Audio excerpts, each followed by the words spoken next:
दोस्तों, स्वागत है आपका मेरे चैनल पर। आज हम बात करेंगे एक ऐसे रेवोल्यूशन की जो ऑटोमोबाइल इंडस्ट्री में आ रहा है, इलेक्ट्रिक वाहन। इन्हें भविष्य की सवारी कहा जा रहा है और राइटली सो। न पेट्रोल का झंझट, न प्रदूषण की चिंता और चलाने में भी एक अलग ही मजा। लेकिन एक सवाल मेरे मन में बार बार आता है, अगर ईवीज इतने बेहतरीन हैं तो फिर हर कोई इन्हें क्यों नहीं अपना रहा? क्या कारण है कि लोग अभी भी अपनी पुरानी पेट्रोल डीजल कारों से चिपके हुए हैं? दोस्तों, हर सिक्के के दो पहलू होते हैं और आज हम ईवीज के पीछे की असली सच्चाई जानेंगे। चलिए समझते हैं उन चैलेंजेस को जो ईवीज को मैस एडॉप्शन से रोक रहे हैं। दोस्तों, सबसे पहली और सबसे बड़ी हर्डल है ईवीज की कीमत। एक आम आदमी जो एक बजट में फैमिली कार ढूंढ रहा है, उसके लिए ईवी खरीदना एक सपने जैसा ही है, क्योंकि एक साधारण पेट्रोल या डीजल कार के मुकाबले इलेक्ट्रिक वाहन की कीमत काफी ज्यादा होती है।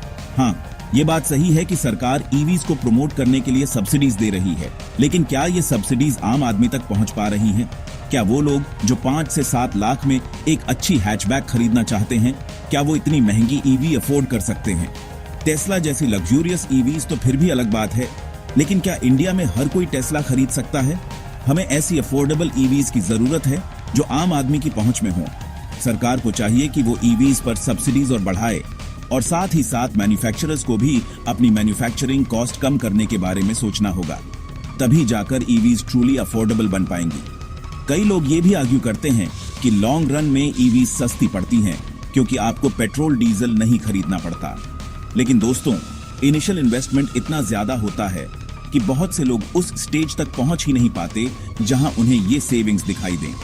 इसलिए जब तक ईवीज की कीमतें आम आदमी के बजट में नहीं आती, तब तक ईवीज का सपना बस एक सपना ही रहेगा।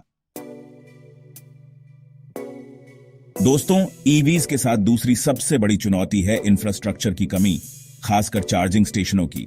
आप सोचिए, आप अपनी नई ईवी लेकर लॉन्ग ड्राइव पर निकले हैं और अचानक आपको रियलाइज होता है कि बैटरी लो है। अब आप क्या करेंगे? पेट्रोल पंप तो आपको हर जगह मिल जाएंगे, लेकिन चार्जिंग स्टेशन ढूंढना किसी एडवेंचर से कम नहीं है। और अगर किस्मत अच्छी हुई और आपको कोई चार्जिंग स्टेशन मिल भी गया, तो वहां पर लंबी लाइन में लगने के लिए तैयार रहिए। कई बार तो चार्जिंग में घंटों लग जाते हैं। मतलब आप अपनी ईवी चार्ज कर रहे हैं और बगल में लोग अपनी पेट्रोल कारों में 5 मिनट में टैंक फुल करवा के निकल रहे हैं। सरकार और प्राइवेट कंपनीज को मिलकर एक robust network of charging stations बनाना होगा, ताकि लोग बिना किसी एंग्जाइटी के अपनी ईवीज यूज कर सकें।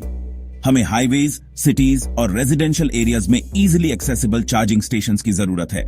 फास्ट चार्जिंग टेक्नोलॉजी पर भी काम करने की जरूरत है, ताकि चार्जिंग में लगने वाला समय कम हो सके। कल्पना कीजिए, आप हाईवे पर एक रेस्टोरेंट में खाना खाते हैं और उतनी देर में आपकी ईवी भी चार्ज हो जाती है। जब तक चार्जिंग इंफ्रास्ट्रक्चर में सुधार नहीं होता, तब तक ईवीज को मैस एडॉप्शन मिलना मुश्किल है। दोस्तों, ईवीज के साथ एक और डर जो लोगों के मन में रहता है, वो है रेंज एंग्जाइटी का, यानी बैटरी खत्म होने का डर। एक आम पेट्रोल या डीजल कार तो एक बार फुल टैंक होने पर 500 से 700 किलोमीटर तक आराम से चल जाती है, लेकिन ईवीज की रेंज अभी भी उतनी नहीं है। हालांकि टेक्नोलॉजी में सुधार हो रहा है और ईवीज की रेंज बढ़ रही है, लेकिन अभी भी वो लेवल अचीव नहीं हुआ है जहां लोग लॉन्ग डिस्टेंसेस कॉन्फिडेंटली ट्रैवल कर सकें। रेंज एंग्जाइटी खासकर तब बढ़ जाती है जब आप किसी अनफेमिलियर टेरिटरी में हो, जहां आपको चार्जिंग स्टेशंस के बारे में पता न हो। ऐसे में आप कॉन्स्टेंटली बैटरी परसेंटेज चेक करते रहते हैं और मन में डर लगा रहता है कि कहीं रास्ते में ही बैटरी खत्म न हो जाए। इस डर को दूर करने के लिए जरूरी है कि ईवीज की रेंज बढ़ाई जाए। साथ ही रिलायबल नेविगेशन सिस्टम्स की जरूरत है जो आपको नियर बाय चार्जिंग स्टेशंस की जानकारी दें, और साथ ही ये भी बताएं कि आपकी डेस्टिनेशन तक पहुंचने के लिए आपको कितनी बार चार्ज करना पड़ेगा। जब तक रेंज एंग्जाइटी का ये डर बना रहेगा, तब तक लोग ईवीज को अपनाने से हिचकिचाएंगे। दोस्तों, ईवीज की जान होती है उनकी बैटरी, लेकिन क्या आप जानते हैं कि ईवी बैटरीज की एक लिमिटेड लाइफ स्पैन होती है?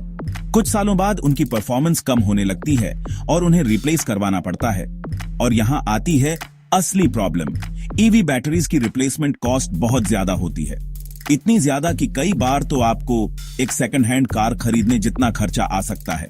अब सवाल यह है कि क्या हर कोई 5 से 7 साल बाद इतना बड़ा खर्चा अफोर्ड कर सकता है। सरकार को चाहिए कि वो बैटरी रिप्लेसमेंट पर सब्सिडीज दे ताकि लोगों पर फाइनेंशियल बर्डन कम हो। साथ ही रिसर्च एंड डेवलपमेंट पर भी ध्यान देने की जरूरत है ताकि ऐसी बैटरीज डेवलप की जा सकें जो लॉन्ग लास्टिंग हों और जिनकी रिप्लेसमेंट कॉस्ट कम हो। जब तक बैटरी टेक्नोलॉजी में सिग्निफिकेंट इंप्रूवमेंट नहीं होता, तब तक ईवीज को मेन स्ट्रीम एडॉप्शन मिलना मुश्किल है। दोस्तों, इंडियन ऑटोमोबाइल मार्केट में आपको पेट्रोल और डीजल कार्स के सैकड़ों मॉडल्स मिल जाएंगे। हैचबैक्स, सेडान्स, एसयूवीज, आपके बजट और प्रेफरेंस के हिसाब से सब कुछ अवेलेबल है। लेकिन ईवीज की बात करें तो ऑप्शंस अभी भी बहुत लिमिटेड हैं। कुछ ही कंपनीज ईवीज मैन्युफैक्चर कर रही हैं और उनके मॉडल्स भी उतने डाइवर्स नहीं हैं जितने पेट्रोल डीजल कार्स के होते हैं। कई लोगों को अपनी स्पेसिफिक नीड्स और प्रेफरेंसेस के हिसाब से ईवी नहीं मिल पाती। किसी को बिगर बूट स्पेस चाहिए तो किसी को 7 सीटर कार चाहिए। लेकिन ईवीज में अभी वैरायटी की कमी है। इसके अलावा नई टेक्नोलॉजी होने के कारण लोगों को ईवीज पर ट्रस्ट करने में भी समय लग रहा है। वो tried and tested petrol diesel cars को ही प्रेफर कर रहे हैं, जिनके बारे में उन्हें ईयर्स ऑफ एक्सपीरियंस है।